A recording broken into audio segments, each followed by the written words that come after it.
thanks, Professor Venki, for sparing the time for this My conversation. pleasure. Yeah. Take care. And how have been actually? I didn't ask you. How have you been for last 2 months? Because as I mentioned, that everybody is working from home, and I take lectures in universities, and obviously all my meetings, which I supposed to be on the road last few months, not just Singapore. But how has been for you actually in academia? Have you been able to manage this remote work concept so far? Absolutely. It's been truly transformative, and it's opening a new normal for me, and I've adjusted to it remarkably quickly. So I guess that's true for a lot of people. If I request you to take as an introduction, just describe it in maybe 4 5 keywords if I want to understand you, and what keeps you awake in the night still after so much of year, and what is your motto for life? Great question. Let me think. Am I allowed to use hyphenated words? Which I Yeah. think it's easier for me. So I'd like to think myself as a thought leader, a influential researcher, maybe a kid in the candy store, maybe a transformational leader, maybe a engaging educator. So that may be 5 words, but 5 phrases, but hyphenated words. Yes. That's nice. That's nice. And what keeps you awake? I'll tell you my answers maybe as well. But what keeps you still awake in the middle of night and motivate you to wake up and do something, go back to the office? Right. It goes back to my kid in the candy store. I am so curious. I need to know a lot of things, and a lot of things fascinate me. And I keep thinking of problems to solve and new things to learn, new ways to connect with people, new ways to discover new things, new ways to do research and influence and engage with people. I learn a lot from people like you, every student that I teach or come in contact with, whether it's an undergraduate student, graduate student, or a continuing education student, meaning executives, any kind of stakeholders, I learn a lot, and that's what keeps me up. And there's always, every night I go to sleep with at least a dozen problems in my mind, and when I wake up, those problems are still there. Plus, a few more problems get added up that day. So there is no end to solving those problems or thinking about those. So that's what keeps me awake. We'll take a little bit deep dive in the future shortly. At the same time, as you were speaking before the interview started about the process part of the business, right? And this is what we also see that all emerging tech is great. I mean, innovation sensors, connectivity. Right now, everybody's talking about 5G because we got to talk from the buzzword point of view. But at the same time, the process point of view, if you could share some insight from the process innovation, if I can say, the way B2C companies or B2B companies are now looking the marketing, then maybe they used to look back, I don't know, in 90s. So what has changed in the process of the thought process side of it? And then they can talk about, okay, what technology I need to do that. Or marketing has been same kind of always this approach. Yeah, there's been a fundamental transformation in thinking. Let's start with thinking of businesses. Historically, it has been, if it's goods, services, and solutions, the thought process is that manufacturing firms used to manufacture firms because that's their domain or expertise. A consumer packaged goods company will make soaps or grocery items. Electronic maker or an apparel company will make clothes or electronic items, and then services providers like hotel, airlines, and business to business, they used to just stick to their domain and then create that, and then they'll find a way to market that. They'll find who the target audience, they'll communicate to them, to distribute to them. So it'll be going from the firm-centric all the way to consumers. What digital technology has done is turned it on its head. Now you start everything from a consumer-centric perspective. And previously, even if you wanted to do that, like say a Procter & Gamble wanted to do that, they could not do that because they have billions of people on the planet, right? And the best they could do is they'd survey them, they'll take some averages, they'll look for segment solutions and brand positioning and so on. And that's how mass marketing used to happen. And then slowly in the 90s and onwards, we started getting a little bit more fine-grained marketing. Even though people called it one-to-one marketing, it was never one-to-one because it was more, we moved from segmentation to mass customization and so on. But what has happened is technology has enabled firms to actually start from a new ground altogether. So no baggage. Think about digitally native companies, retailers.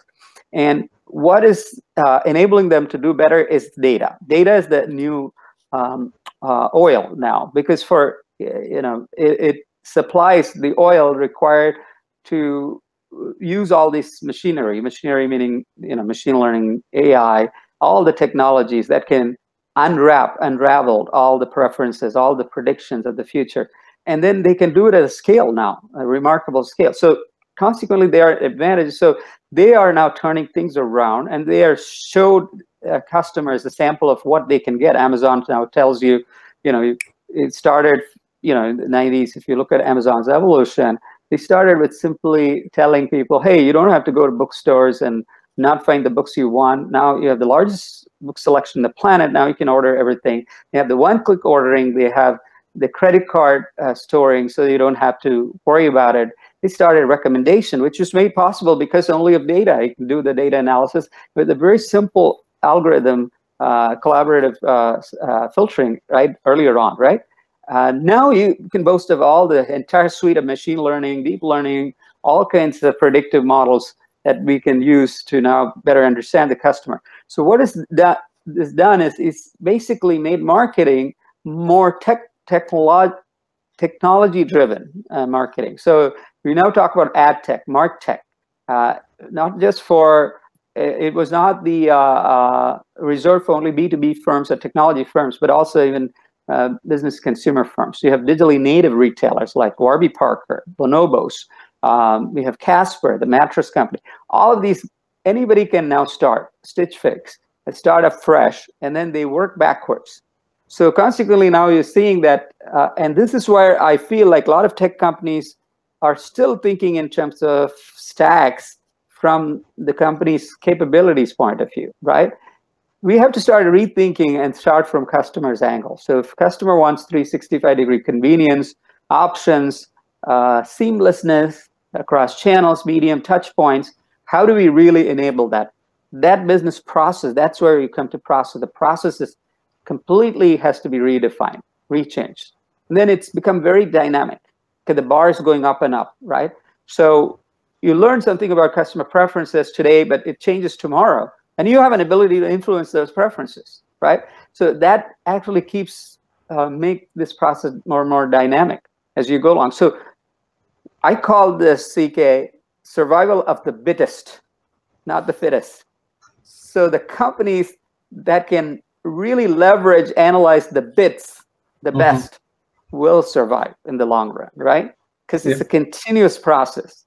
So if you want to be a good marketer, no matter what domain, what space you are in, consumer packaged goods, durables, services, B2B, anything, technology, non-technology, you've got to be really capable, so nimble that you've got to work backwards from customer 360 degrees and keep actually innovating process, innovating in product, services, solutions, and it's going to be a dynamic activity.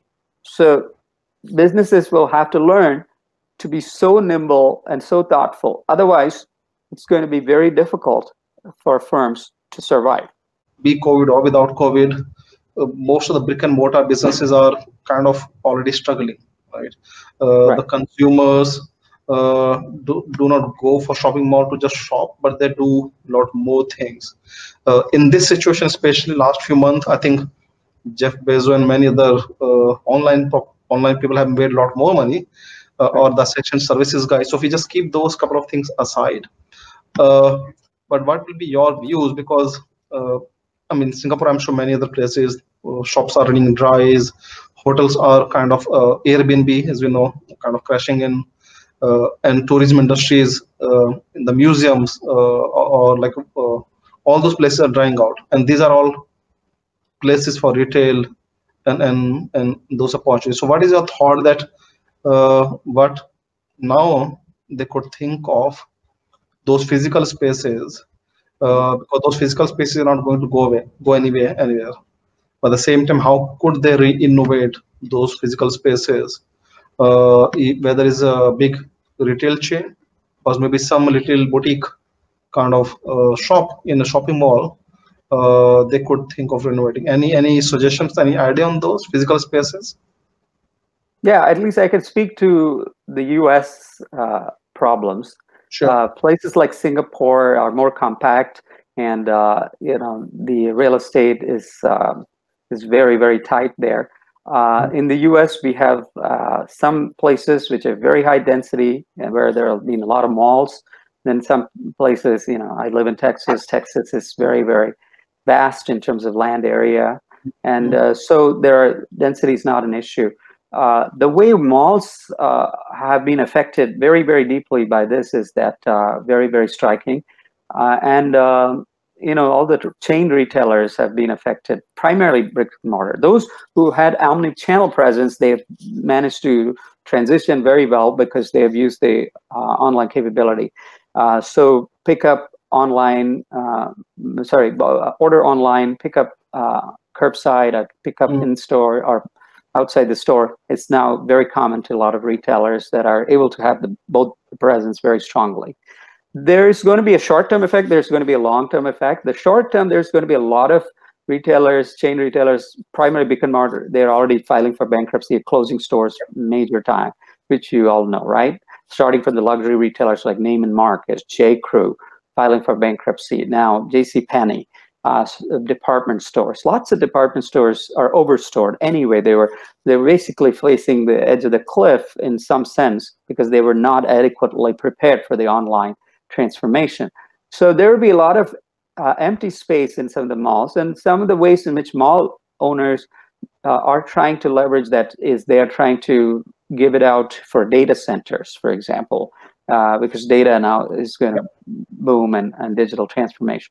They will make repair shops, for example. That's another, people don't have to visit very often, but when they have repairs, they can go and get it done. That's another way. And lots of digitally native retailers, they still want to open a few stores. They are experienced, they want try out and so on. They've never had the prime real estate because the prime real estate malls went to the primary brick and mortar retail chains. Now they have an opportunity to get some of this stores. So these are some of the ways that they could be converting and transforming in the short term, right? But of course, if you have a vaccine for COVID-19, or if people are able to find a stable way to live with that, then there's going to be some traffic coming back to mall because people are inherently, they want to be outdoors and they also want to experience things. So there will be some demand for this. So in the long term, there's going to be some need for those kind of stores. They could be called experience stores. They could be called customer service stores. They could be called more of first-time purchase stores. It could be any one or more of the combinations. They'd still be there. There's always a hype about all these technologies. I'm not denying that. But some of the transformations that IoT or even AI generally has had is only the tip of the iceberg. There's far more far-reaching, and I see that the future is more into neuro AI. If you combine neurological advances, research advances with AI, and then we are looking at massively augmenting capabilities of not just individuals or humans, but entire organization. Why? Because all of a sudden we won't need lots of people to do the grunt work, right? And a lot of people can be used for thoughtful purposes, and you can not only, I'm not thinking about, you are an expert in robotics. It's not about creating robots to do repetitive tasks or even thinking or cognitively demanding tasks. We're talking about significantly enhancing our cognitive capabilities, humans, and also the robots, doing creative tasks such as music, tasks such as production of, entertainment, things that to keep us entertained, keep us engaged, active as a society, when all the repetitive production-oriented work can be enhanced considerably through this. So that might come through a combination of multiple technologies. You mentioned the case where nowadays a manufacturer of a part has to demonstrate within a week. We're thinking about, we already know 3D printing is there, which can do that to hyper-personalize. Right. But we're talking about industrial cloud, as you talked about. All these things are not like they are just fledgling technologies. It's just the use cases are really slow. And that's because the ecosystem is a monster. You can't just change the ecosystem overnight. So it requires a lot of disruptions at different parts. Sometimes it's exogenously induced shock like COVID-19. Sometimes it is a relentless pursuit by one or two firms. Some of the use cases for a lot of these technologies, IoTs and all, there will always be one or two good cases, but rapid adoption, widespread adoption. And that has to come, in my view, in conjunction with other technologies.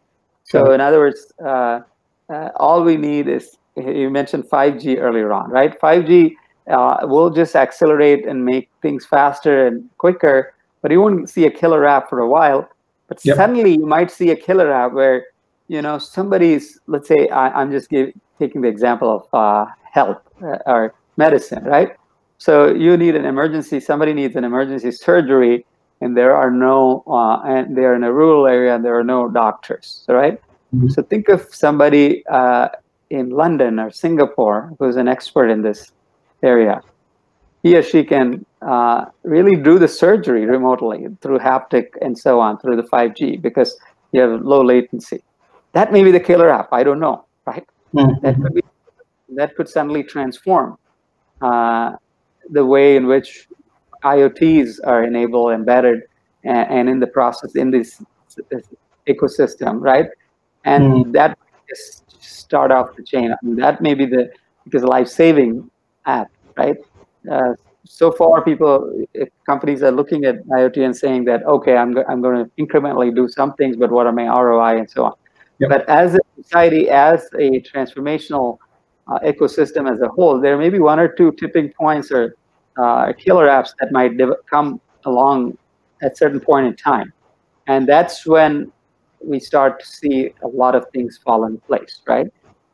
The supply chain and logistics, especially when people can't move, but goods got to move. Right? So what kind of innovation supply chain? Because I was watching an interview from one of the large automotive company out of India. I think it was Bajaj. So his MD was speaking in an interview recently that while all these lockdowns are happening, even though my plant is open, but for me to make, let's say, motorcycle, I need the components. And somebody's making, maybe in Kolkata, making a handlebar, somebody's making an engine, maybe in somewhere in middle India. So even if I have my factory open, my capacity is 80% ready to do, but the chain, as you call the block, the supply chain is not complete. So I still can't do 80% of capacity because I'm depending on somebody else. So my question was here is, what kind of innovation, again, is there possible? What the company should be looking into? The situation has made them rethink the future possibilities. They may end up in similar situation again. The distributed manufacturing or restocking or stocking ahead. Few things. Any suggestion for what kind of innovation? Sure. Yeah. What we are learning after the post-COVID world is that there are two types of goods and services. They're essential and non-essential. Yeah. So the essential, you need fast supply of items and replenishment very quickly. Essential things like our produce, grocery items, bath tissues, towels, cleaning equipment, cleaning supplies. All of these have to be really fast. That supply chain is different. And then there is discretionary items, items like buying automobiles, durables, even clothes have become discretionary now. And thanks to this, work from home environment, in fact, Walmart even started selling more tops and ridiculously less number of bottoms. So they're overstocked on bottoms. They don't know how to really.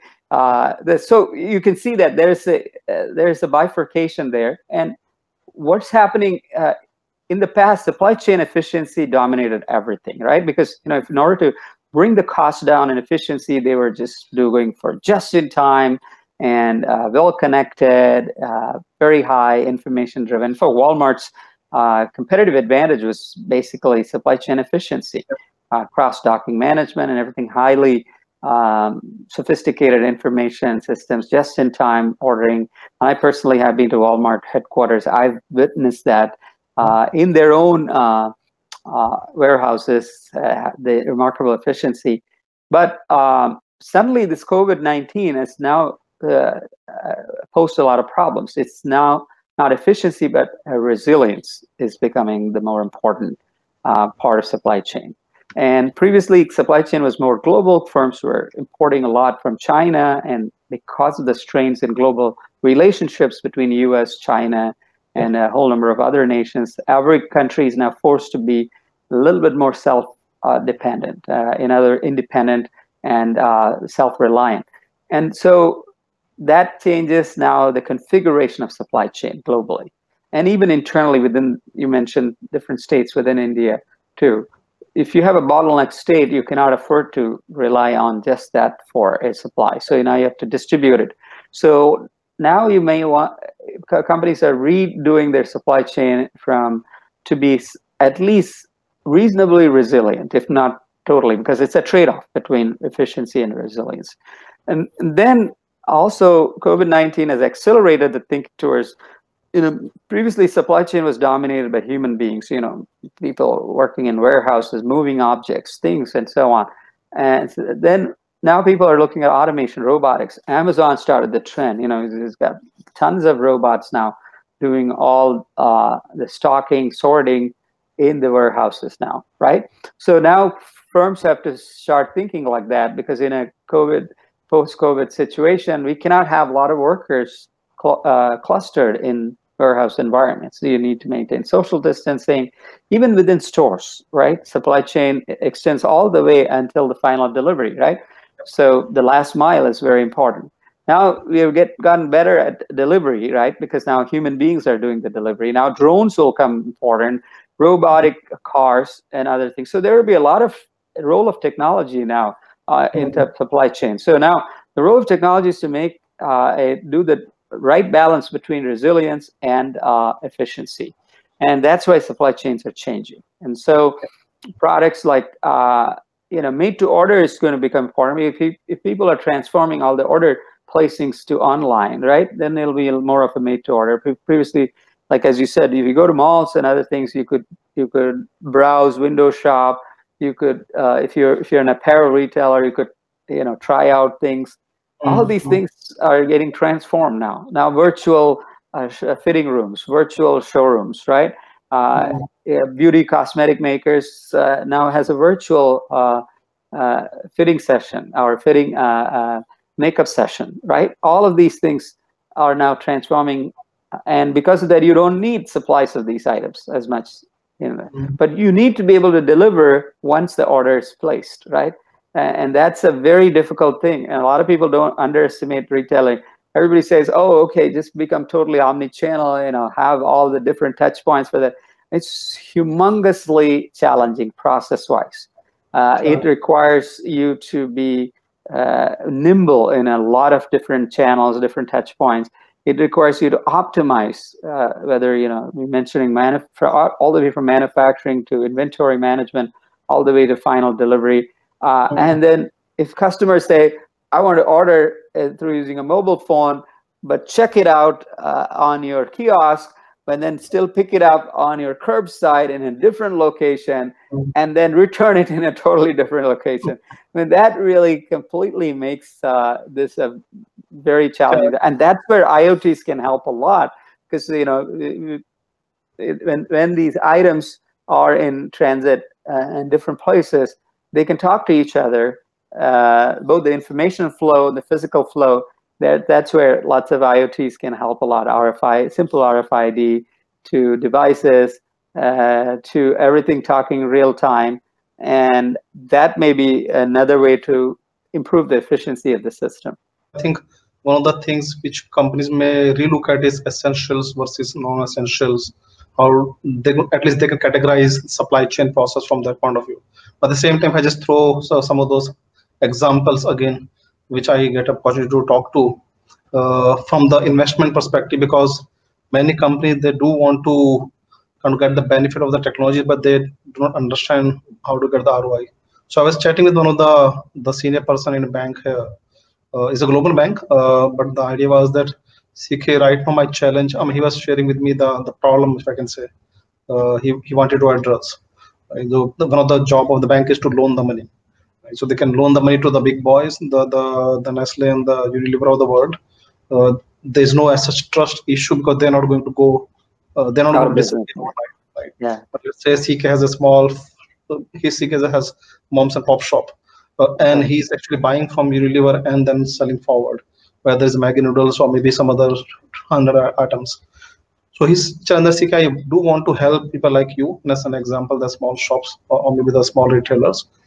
But I do not trust, in a sense, if I give money to CK and even if he show me the PO that he's Mr. Bank, I got a purchase order from this.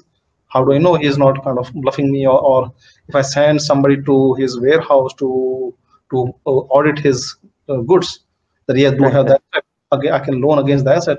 But how do I know is his asset or not? Right. So these are the things he was saying that is something which I want to address. I want to increase my risk appetite to give them more money, but I do not know. So the idea was, as you said, this way the IoT comes in.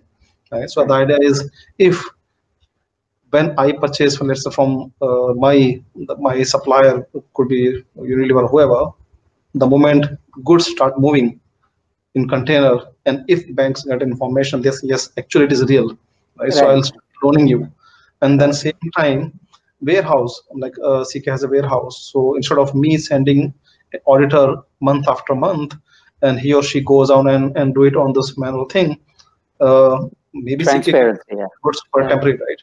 So if I can get real-time information from his warehouse that okay, actually he has the goods, and this is how the inventory today currently sit there. This is the value gets it. Now here is a loan, right? So this is what so money actually for the technology part is that I can seek actually invest into it, because this is helping me to first increase my risk appetite. Second part is helping me to cut down the cost of this manual work of auditing. At the same time, it might help me to meet those Basel for compliance requirement, because now I have to be responsible for who have to loan money. So sometimes makes sense. Yeah. Take this kind of insight that when companies are kind of rethinking, okay, who is going to pay for it, you never know, actually somebody else can pay for it. Another area which I see is not, I'm not sure whether it's classified retail or not, but it enables a lot of retails, which is like, and we have seen a lot of them canceling in US and the rest of the world, whether it's Olympics getting delayed to 2021, and NBAs, NFLs, or big events, which used to be marquee, like MWC, the Mobile World Congress, got cancelled early this year, and many of such events, which basically enables the retail, whether temporarily for that period of time, or a lot of other marketing opportunity, if I can say. Like a lot of people invest, I think, I don't know, 30-second ad in an NBA and NFL cost maybe millions. So now is not happening. Right? So how will these kind of industry will transform, and how those marketing companies, the marketing groups within the companies or retailers, they used to leverage this physical large gatherings, will have to rethink. So, and any thoughts on this big shows, events, which may not happen anytime soon? Right. That is where digital transformation comes into play for marketing and monetizing the opportunities, as you rightly said.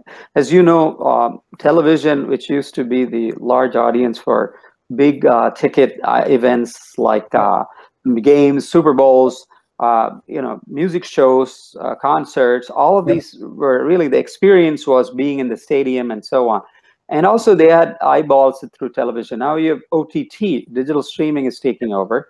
But you still have a lot of ability to reach people. Instead of 30-second spot in a Super Bowl, people will be thinking in terms of Netflix shows, how to, YouTube spots. All of these things are transforming a little bit because where the audience's eyeballs are. But back to the sporting events, which used to garner a lot of support. Now already there's a transformation going on. Slowly some of these leagues, even cricket for that matter, is going experimental without stadium and with broadcast and telecast, right? So we'll have a transition phase till we get a vaccine or a cure, where that will be the mode of, and people will be now logging in remotely and interfacing, if at all, if you want to create that engagement and so on. So there will be some new innovations that might take place, and people will see which one is sticky, which one is not sticky. So for example, if your fan engagement happens, if they can create some kind of a fan engagement through some digital conversations between players and fans sitting in their homes and other things, that might create some kind of a different new normal, right? And so then once you get to the situation where people can safely go in stadiums, well, maybe, social distancing apart. So just like airline seats, which are now, there's no middle seat. So there may not be some seats in stadium. People may still be allowed to come to the stadium and so on.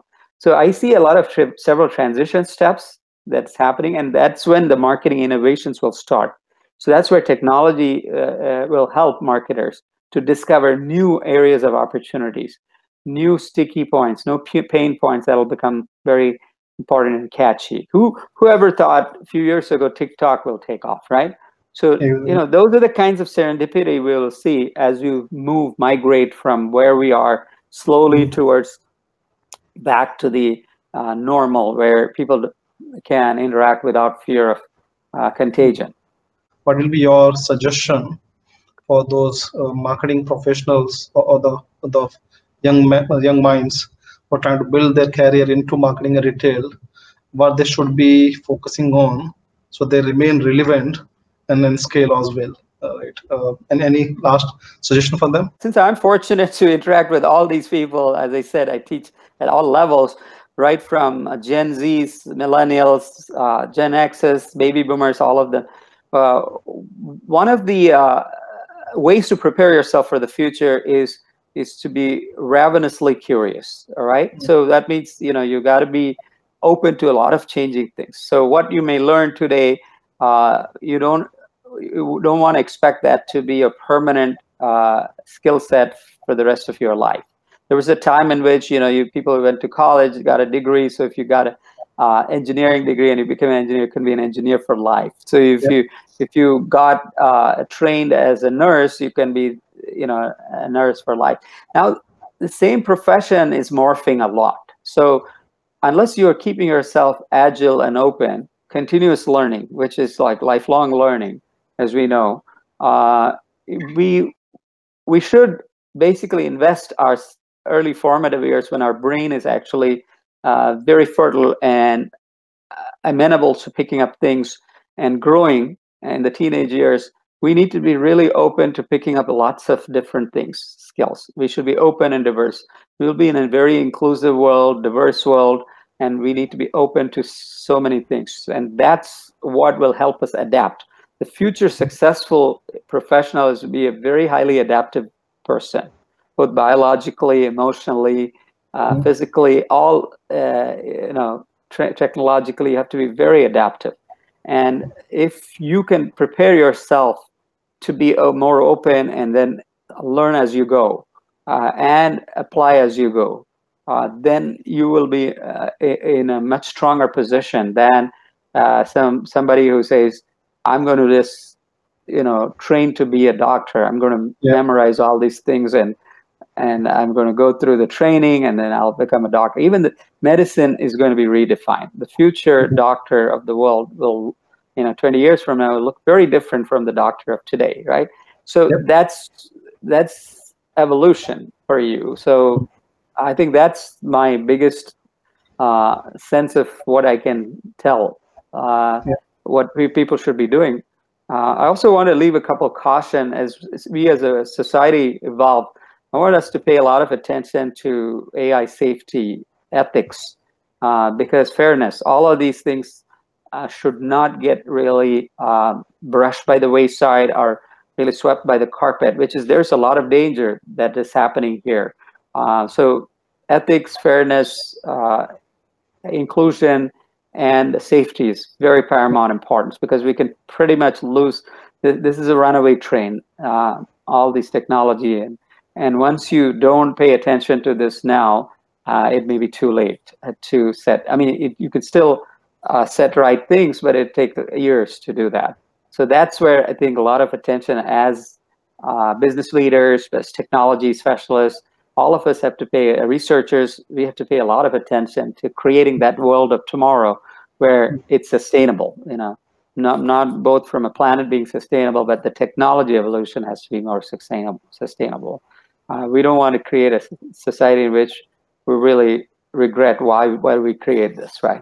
I agree with you, and I can't agree more with you what you said. And I mean, as I mentioned, that my daughter is right now 7-year-old. So I was just kind of, if I foresee the world maybe around 2053 or 54, when she will be of my age, which I am today. So sometimes I think, and I will be of the age which my father is today, right? So the way the things are moving, it is really difficult to predict. But at the same time, I wish only that the young generation, obviously including my daughter, they just be prepared and be, as you said, more agile and be more free to learn, not just focusing on one skill, but rather than be able to adopt a lot of new skills. As you said, the doctor of the future may be actually the combination of engineers together. They got to maybe engineering, they got to understand how to code AR, VR stuff maybe, right? And also they need to be expert in mind reading psychologists, all rolled into one, but that's why I'm saying being prepared, being agile is very, very important.